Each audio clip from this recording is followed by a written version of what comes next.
কি অবস্থা রে তুই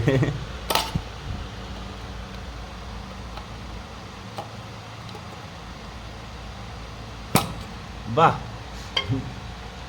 বাচ্চা দিলি তো একটা বাটে তুলে দিয়েছে প্লেয়ার আমারও দুটো আছে রে আর একটা বন্ধু আচ্ছা থাকে তাই হেড মিস্ত্রি শিখে গেছিস তো হেড মিস্ত্রি তো সকলে খুলে গেল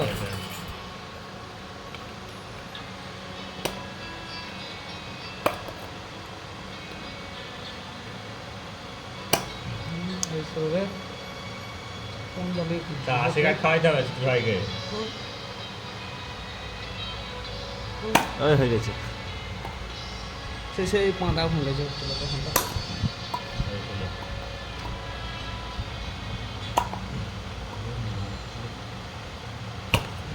বাহ